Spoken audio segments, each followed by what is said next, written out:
ورزشی که داری ازش در میری اتفاقا همونی که بیشتر از همه لحاظ روحی روانی بهش نیاز داری. ترجیح میدم تو کثافت با کسی که دوستشون هم. سلام، با من آماده شین بریم بدویم. خب من ازتون پرسیدم که از این مسخره بازی در بیاریم که با من آماده شین بریم فلان جا و همتون گفتین آره. امروز من 15 کیلومتر ران دارم و لانگ رانمه در واقع و الان 3 روزه که منتظرم که بارون بند بیاد که بتونم این 15 کیلومتر رو برم، ولی بارون بند نیومد و دیگه چاره ای نیست، تو بارون بعد برم 15 کیلومتر بودم. الان قبل رفتن چند تا کار داریم که بعد انجام بدیم. یک اینکه خب بعد لباسم انتخاب کنم که الان با چه لباسی میخوام برم بدوم. دو اینکه پست ورکاوت شیک هم آماده کنم، یعنی چیزی که از تمرین برمیگردم و سریع بعد بخورم. و اینکه لباس خشک با خودم بردارم که از دو که برمیگردم توی باشگاه که میخوام لباس عوض کنم، لباس خشک همراه خودم داشته باشم و از این کارا. بریم فعلا با انتخاب لباسی که میخوام باش بدوم شروع کنم. من همیشه بولیزمو در میارم موقع دویدن. اینجا ایران که نه ولی اینجا کیلومتر مثلا 3-4 که گرم میشه دیگه بولیزمو در میارم. به خاطر همین همیشه نیمترم و رنگ لگم انتخاب میکنم.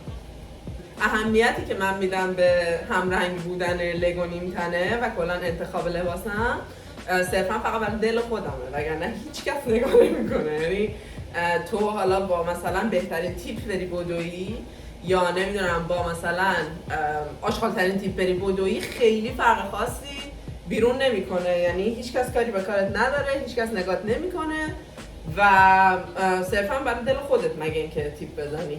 فقط احتمالاً امروز که داره بارونم میاد منم و مرغای دریایی. خب امروز جوراب ساق‌بالند میپوشیم چون که احتمالاً قراره به چوخ بریم. بعدی که توی بارون معمولا میفته اینه که تو وقتی میدویی خیلی گودالا پر آبن، این پا چلپ چلپ میره تو این گودالا و آب میره توی کفشت و جورابت و اینا، بعد پاهات یخ میزنه. بعد وقتی که پاهات یخ میزنه خیلی دویدن سخت‌تر میشه، چون این اصلا این پاه یه موقعی مثلا وسط دویدن دیگه بالا نمیاد که مثلا تو راحت بدویی.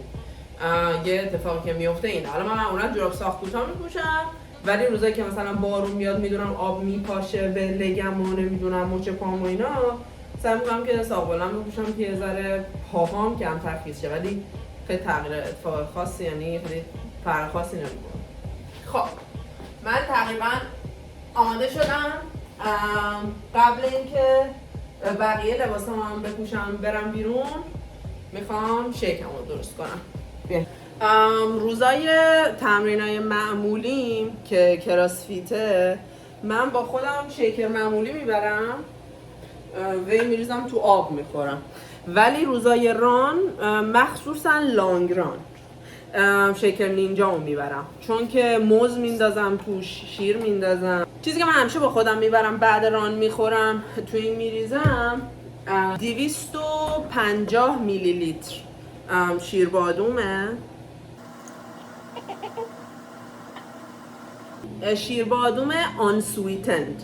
شیر بادوم آنسویتند تقریبا برابری میکنه با آب از لحاظ کالری و فلان و اینا، ولی اگه شیر بادوم مثلا سویتند یا حالا با قند و خرما که تو ایران هست بگیرین، اون خب خیلی کالریش بیشتره و چون قند داره، چیزی که من ورزشکار نیستم، متخصص تغذیه نیستم، مربی نیستم فلانه، چیزایی که خوندم و دارم میگم، جذب پروتئین وی، پودر وی رو میاره پایین. خب اگر قند داشته باشه اون شیره مثلا، به خاطر همین مثلا جذب وی تو آب خیلی بیشتره از مثلا شیر. اگر خواستین مثلا چیز درست کنین بخورین، شیک درست کنین بعد تمرین بخورین، سعی کنین وی رو تو آب بخورین. باز اینا چیزاییه که من این سالها دارم انجام میدم، من متخصص تغذیه نیستم و به خاطر همین شیر بادوم آنسویتند برای با وی خوردن خیلی بهتر از آب. خب پس یه دونه 250 میلی لیتر شیر بادوم آنسویتند، یه دونه نصف موز و 30 گرم اوت کراشت شده، یعنی پودر شده. من روزی که رسیدم ونکوور اولین خریدی که برای خونه کردم ترازوی آشپزخونه، چون که من بدون ترازوی آشپزخونه نمیتونم زندگی کنم، چون من همه وعده هامو وزن میکنم، صبحانم وزن میکنم، نهارم، شامم، همه چیز باید دقیق وزن شده باشه. مثلا اگر 150 گرم گوشت باید بخورم 152 گرم نمیخورم. قدیما انقدر دیوونه نبودم، به مرور زمان انقدر دیوونه شدم و هیچ وقتم فکر نمی‌کردم به این حجم از دیوونگی برسم، ولی نمیدونم چی شد که این اتفاق برام افتاد راستش. خب حالا 30 گرم اوتو وزن می‌کنیم.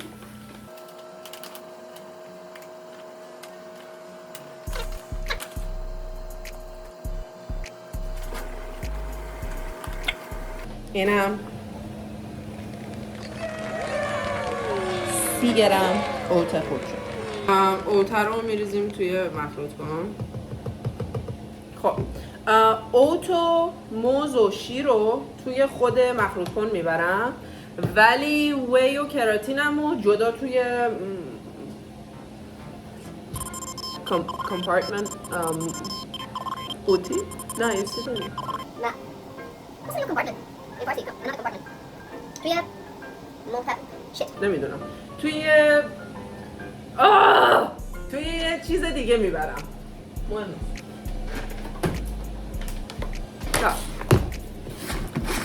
حالا بریم خود این مخلوط کنای نینجا از اینا دارم که اصلا مال خودشه که جدا باهاش وی و اینا رو هم کنی. یکی از فرقایی که من دیدم بین این نینجاهای اصل و تقلبی اینه که تقلبیاش اصلا اینو نداشتن. به خاطر همین حواستون باشه اگه میخرین چک کنین حتما اینو داشته باشه. خب این یه اسکوپ وی،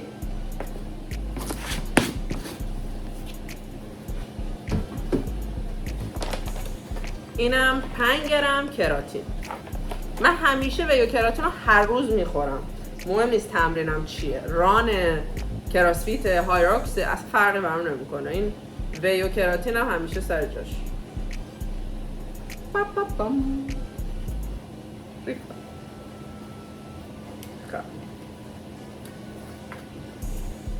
این هست. پس این و اینو میبرم، رانم که تموم شد برگشتم تو باشگاه خواستم لباس عوض کنم، اول اینو میخورم. خب میریم سراغ جمع کردن لباس خشک برای بعد ران. کفشای رانمو برمیدارم اول، چون با اینا نمیرم اونجا، اینا رو میپوشم چون میدونم برگردم اینا خیسه و من با اینا نمیتونم برگردم خونه، پاهم یخ میزنه. یعنی هم باید جوراب خشک بردارم، هم لباس زیر خشک، هم بولیز خشک. حالا لگ نه، ولی بقیه چیزا رو باید همه یه دونه بردارم. خب نیمتنه خشک، جوراب خشک و بولیزی که بعدش این چون 100% خیس آب میشه این رو میپوشم که باش برگردم خونه. کفشام و چیزی که یه سطحشون درستش واسه این که چون قراره تو بارون بدوم اینو با خودم برمیدارم. بیشتر هوا بارونیه، سرد نیست و چون بارونیه من کاپشن نمیپوشم، بارونی، چون که بیشتر قراره خیس بشم تا اینکه سردم بشه.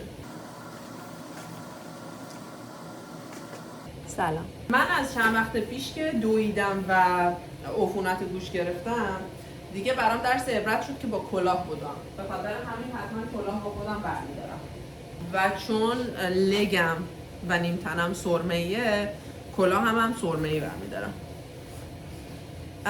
دوباره تاکید میکنم که سگم نگات نمیکنه،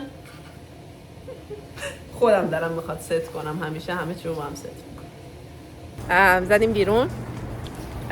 من معمولا میرم اسکوتر برمیدارم و با اسکوتر میرم سمت باشگاه. اونجا ساکم و لباسام و اینا رو میذارم و میرم همون ساحل دم باشگاه میدوام. قبلا که خب بلد نبودم، تازه اومده بودم، میرفتم این ساحل دم خونه میدویدم و بعدش خیس و نمیدونم سرما و نمیدونم اینو بعد برمیگشتم خونه، خیلی اذیت میشدم. همش دوم که تموم میشد تا خونه دوباره بعد خونه که ماشین ندارم تو خونه، چه با اسکوتر چه با پیاده که تا خونه برمیگشتم واقعا از سرما میمردم. چون شما وقتی میدونی خیلی عرق میکنی، لباس خیسه، بعد خیس که هستی باد خیلی اذیتت میکنه بیشتر. به خاطر همین ایران ما همیشه لباس خشک با خودمون میبریم تو ماشین و به محض اینکه تمرینمون تموم شه سری لباسمون رو تو ماشینمون عوض میکنیم. همه همینه. ولی اینجا خب چون من ماشین ندارم بعد همونجوری برمیگشتم خونه و خب خیلی اذیت میشدم. به خاطر همین دیگه کشف کردم که میتونم برم باشگاه، ساکمو بذارم توی کمد باشگاه و بعدش برم اونجا لباس عوض کنم بیام خونه. خلاصه که الان اول میریم باشگاه. گفتم الان اول میریم باشگاه و بعد میریم خب اسکوتره که من برمیدارم اینا اسمشون چیه؟ لایم لیمون لازم آشپزخونه نبود. anyway لایم برمیدارم، با اینا میرم. اینا مثلا هر بار که من میرم باشگاه میام تا باشگاهم 5 دقیقه با اسکوتر راهه، میشه حدوداً $3. ولی میگیرم بسته ماهیانه میگیرم، ماهی $30 میتونم هر چقدر دارم خواست دیگه این اسکوتر است. حالا هر چقدر نه ولی لیمیت داره، ولی خب برای من بیشتر از ماهی $30 نمیشه. خلاصه که اینو بردارم بریم. Let's go.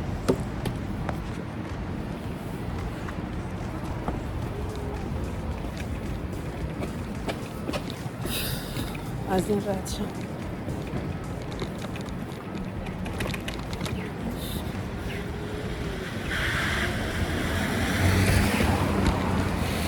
خیلی دارم خود شما رو تو دستم نگه دارم با هم بریم، ولی احتمال خیلی زیاد میافتم و داغون میشم. بذار ببینم میتونم یه ذره امتحان کنم. خب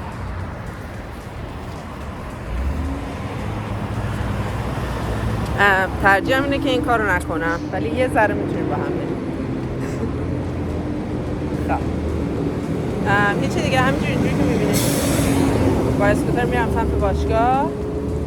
اینجا چون که همه جا لاین برای دوچرخه سواره و اسکوتریا هست، واقعا خیلی اونقدر نیاز به ماشین نداری به نظر من. حالا شاید بیشتر اینجا مثلا اگه میموندم خودم یه ماشین میگرفتم بیشتر به خاطر هواست، ولی از لحاظ مثلا اینجوری که مسیرها جوری باشه که بی ماشین لنگ بمونی نیست. چه حالا دوچرخه چه اسکوتر چه حمل و نقل عمومی همه جا کارتو را میندازه. بخاطر همین خیلی به اون صورت نیازی به ماشین نیست. آره خلاص من فعلا فیلمو قطع میکنم که راحت با اسکوتر تند برم و باشگاه که رسیدم دوباره میام. اسکوتر رو قفل میکنیم و میریم که بودیم تو باشگاه آماده شیم برای ران. من وقتی که داشتم میومدم اینجا خیلی نگران بودم که باشگاه خوب پیدا نکنم، ولی این باشگاه رو تو گوگل پیدا کردم، گفتم یه مدت میام اگه خوب بود تمرین میکنم و الان واقعا عاشقشم. یعنی برگردم واقعا دارم برش تنگ میشم. هم باشگاه خیلی خوبیه، هم محیطش خیلی دوستانه است، هم مربیاش خیلی خوبه. من خیلی دوست داشتم. هایده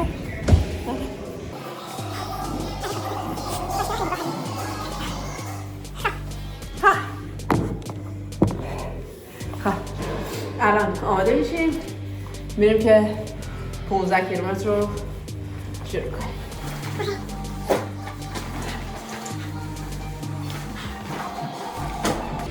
ببین به نظره اینو در بیارم فقط با این بدوم یه دونه این پدرمو در بیاره تمام بذار در بیارم.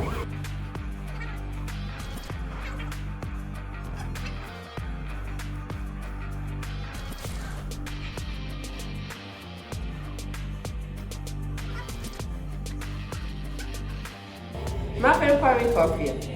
خب یه چیزی که خیلی مهمه موقع دویدن عینکه، چه آفتاب هست چه نیست. عینک حالا یکی از کاراش اینه که احتمالاً جلوی آفتاب رو برات بگیره موقع دویدن، موقع تو فصل تابستون و اینا. تو این دو فصلات باد و بارونم اگه بره تو چشت خیلی اذیت میشه. به خاطر همین کلا عینک توی دویدن خیلی نقش مهمی رو ایفا میکنه. رفتمون رو عوض کنیم و بریم بزنیم. همیشه الان ولی کلا ورزش کردن و دویدن اینجوریه که تا ثانیه آخر که داری شروع میکنی همشه با خودت فکر کنی چه کردی؟ چرا دارم این کار میکنم؟ اصلا حوصله ندارم، ولش کن. دویدن که حتی میگم الان من دیگه اینجوری نیستم چند سال گذشته، ولی معمولا اینجوریه که تا حتی یکی دو کیلومتر اولم میخوای هی بهت کنی، یعنی همشه با خودت فکر میکنی که حوصله‌اش رو ندارم. و مثلا من که الان اینجا نشستم دارم آماده میشم برم تو بارون 15 کیلومتر برم اذیت نیستم، ولی همین آدم 2 سال پیش شاید همین الان مثلا ذهنیتش این بود که چرا دارم این کار میکنم، دارم نمیخواد این کار بکنم، یعنی یه حالت زور داشت. الان دیگه زور نیست، الان انگار دارم مثلا میرم نهار بخورم. خب سلام علیکم. خب از باشگاه زدم بیرون و الان دارم میرم سمت ساحل. یه خوبی که این باشگاه داره اینه که دقیقاً از در که میای بیرون میرسی به ساحل و اصلا خیلی ها، حالا من از باشگاه به عنوان مثلا کمد دارم استفاده میکنم روزای رانم، ولی خیلی اصلا میان وسایلشون رو میان میذارن تو باشگاه، وارماپ تمرینیشونو میرن لب ساحل میدونن برمیگردن تو باشگاه تمرینشون رو میزنن. مثلا تو ایران که خیلی ها حالا رو تردمیل میدونن نمیدونن فلان اینا، باشگاه کلا باکس کراسفیت که اصلا تردمیل ندارن، ولی اینجا مثلا هیچکی وارماپ دستگاه دیگر رو نمیزنه، همه وارماپ میدونن، فرقی هم نمیکنه برف بارون چیه، همه رانشون رو میرن.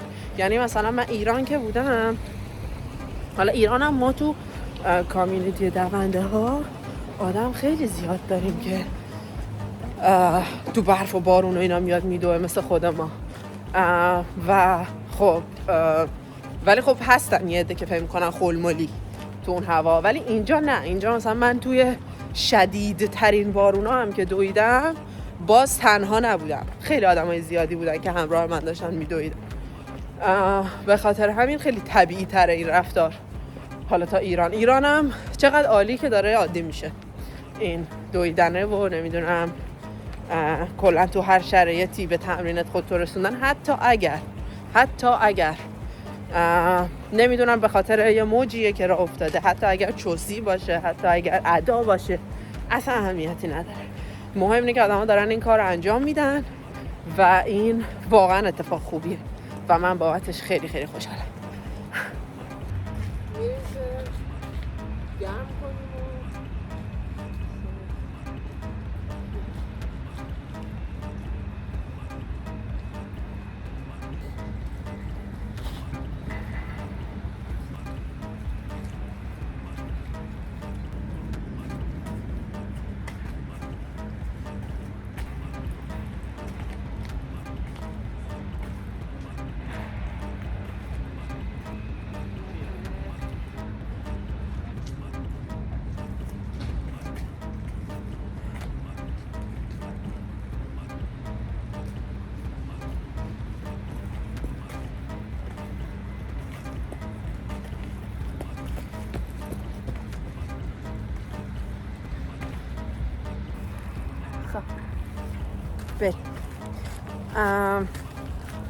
من سعی میکنم که 5 کیلومتر گوشیمو در بیارم و باهاتون یه صحبتی بکنم اگه تونستم.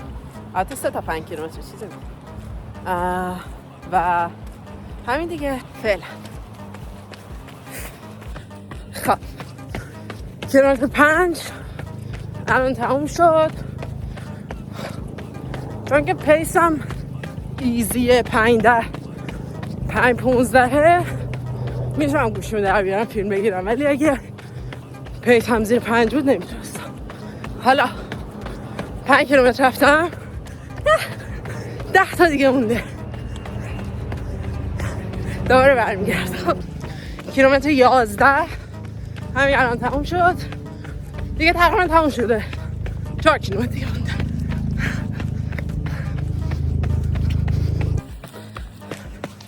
کیلومتر 14 فقط 1 کیلومتر دیگه مونده و تو کفشام پر آبه، پاهم یخ زده. هر یه پایی که میارم بالا مثل فلامینگو بالا یخ میزنه دیگه نمیاد پایین. ولی 5 دقیقه دیگه بیشتر نمونده، الان تموم شد. 15 کیلومتر پیس 5-10 رفتم. بخواستم بین 5-10 5-15 همجور ایزی برم که دیگه 5-10 در اومد. یه جایی بارون میگرفت، یه جایی بارون قطع میشد، ولی در کل بارون خوبی بود. در حد اون روزی که گوشم عفونت کرد نبود، ولی بارون سبکی هم نبود. آره خلاص. یه جمله تو انگلیسی هست میگن The workout you don't want to do is the workout you need the most. اون ورزشی که داری ازش در میری اتفاقا همونی که بیشتر از همه لحاظ روحی روانی بهش نیاز داری. هر وقت دیدین که از لحاظ روانی، روحی، نمیدونم مغزی کشش ندارین که برین اون تمرینتون رو انجام بدین، اتفاقا بدونین که مغزتون بیشتر از همه بهش احتیاج داره. اتفاقا لچ کنین باهاش، حتما برین انجامش بدین.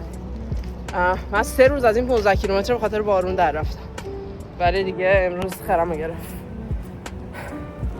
و خیلی هم بهم خوش گذشت. کلا هر وقت هیچ وقت پیش نمیاد که تو ورزش تموم شه و احساس بدتری داشته باشی. ببین میگم من تنها نیستم، همه تو این هوا میداد. هیچ وقت پیش نمیاد که تو ورزش تموم شه و احساس بدتری داشته باشی، همیشه حالت بهتر میشه. پس do it, always do it. یه جوری تمام کفش و جوراب و لگم پر آب و گله که واقعا دیگه دارم به زور راه میرم و میخوام هرچه زودتر برسم باشگاه، شیکمو بخورم، لباسم عوض کنم، یه ذره از این لیچ آب بودنه در میام. الان تنها مشکلم اینه که سردمه، همین، فقط سردم. رسیدم باشگاه. الان اولین کاری که میکنم اینه که شیکمو درست میکنم، برای اینکه درستش اینه که هنوز نیم ساعت از تمرینت نگذشته پروتئین تو بخوری، یعنی دیگه خیلی دیرتر، نه که فایده نداشته باشه ولی فایدهش اونقدر نیست. بریم که شیکر درست کنیم. تمرینم که تمام میشه یه وقتایی کلا زمستون برای ورزش سخت‌ترین فصل، مثل پاهای بالریانا دیدید چجوری همه جاش کبوده، نمیدونم ناخن نداره فلان، پاهامون شد. ولی یه چیزیه که خودم انتخاب کردم. اون موقعی که توپل بودم اگر بهم میگفتن که قیمت لاغر شدنت این چیزاست، نمیدونم مثلا درست نخوابیدن تا ظهر نخوابیدن، نمیدونم شب و زود خوابیدن، اینکه با دوستات دیگه نتونی شب تا صبح بگذرونی، ناخن پات از دست دادن، فیزیوتراپی، اون ورزشکار شدن و اون هیکلی که میخوای اینا رو توش داره، بازم قبول میکردم. یعنی از هیچ پیامدی که تا الان ورزش برای من داشته پشیمان نیستم، چون چیزای خوبی که برام داشته 100 برابره دردایی که داشته. خالی از درد نبوده، خیلی خیلی دردش زیاد بوده یه وقتایی، هم درد روحی روانیش هم درد فیزیکیش، ولی به همش میارزید درستش. و آره دیگه خلاصه که از هیچ چیش پشیمون نیستم. یه دونه از اینا بگیریم اگه نداریم. نه وسطش پیام بازار رو نگاه کنم که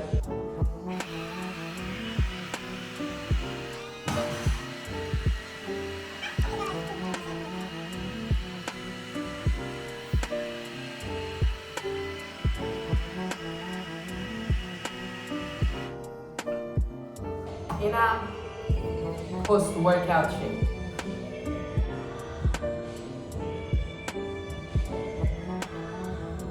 خوشمزه نیست ولی بدمزه نیست، یعنی کلا من آدم نیستم که موز خیلی دوست داشته باشم. همونجا بچه که موز خیلی آدم اون توجه و دو سر برک و فران و اینا دوست ندارم، ولی الان خیلی وقتی که به یه نقطه رسیدم که قدیما چیزی که دوست نداشتم نمی‌خوردم، ولی الان دیگه خیلی مزه چیزا برام فرق نمی‌کنه. مهم اینه که پروتئینش چقدر برای بدن خوبه، چقدر فلانه. کلا خوشمزگی بدمزگی دیگه در منم. معمولا بعد تمرین اینجا همیشه دو بغض میکنم. امروز با من اومدین دیدین همه چی قشنگه، هوا خوبه، منظره قشنگه، جایی که میدوام خیلی قشنگه. کلا مسیری که میدوامو خیلی دوستش دارم. بالاخره لب آبه، هوا تمیزه، همه چیش خیلی خوبه، ولی با دوستام نمیدونم.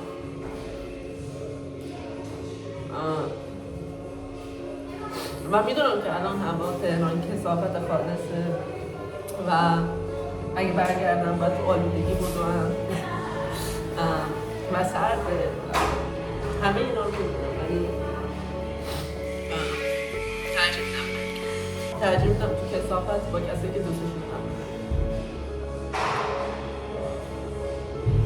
خب من الان بودو برم خونه.